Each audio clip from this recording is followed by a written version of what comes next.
Hi everyone, Eloise here and welcome back to day 3 of our Teacher PD Microlearning Sprint. For those of you who've just joined us, don't forget to check out Monday's video where we talked about computational thinking and Tuesday's video where we talked about what coding actually is. You can find both of those on our Facebook page. Now let's get stuck into today's video. Over the next 4 days, we're going to be talking about these 6 fundamental concepts of coding. So those are sequencing, branching, iteration, arithmetic, data storage, and data inputs and outputs.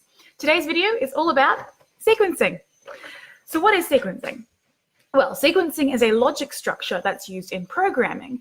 It's a structure in which instructions are ordered in a way that allows, say, a computer to complete a task. I'll try to illustrate what I mean. So let's say we're baking a cake. In order to bake a delicious cake, you follow each step in the recipe. But what would happen if we were to follow the instructions out of order? So let's say we complete step 3 and then step 7 and then step 5 and then step 1. It's kind of unrealistic to expect that we'd end up with a delicious cake at the end. And it's the same with computers. It's unrealistic to expect a computer to complete a task if we give it instructions that aren't properly sequenced. So that's sequencing in a nutshell. That's all it is. For this reason, you'll actually find sequencing under the Prep to Year 2 band in the Digital Technologies curriculum. But Eloise, how should I teach sequencing in the classroom? Well, a great activity for Prep to Year 2 students is to have them give navigation instructions. So say, how to get to the nearest toilets from the classroom.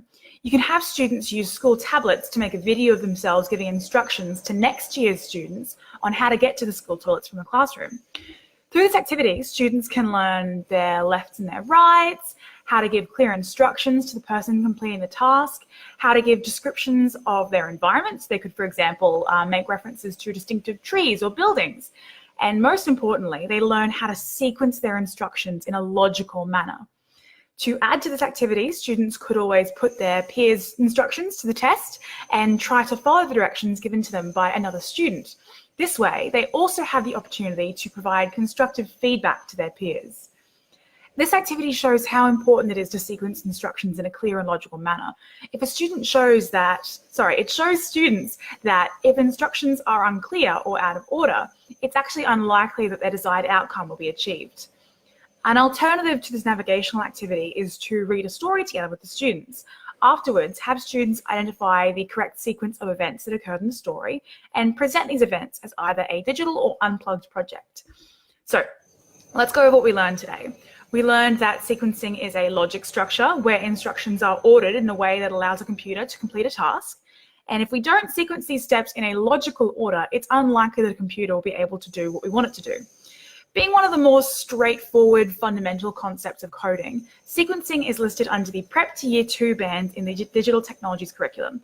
And a great activity to teach your students about sequencing is having them make a video about how to get from the classroom to the bathroom.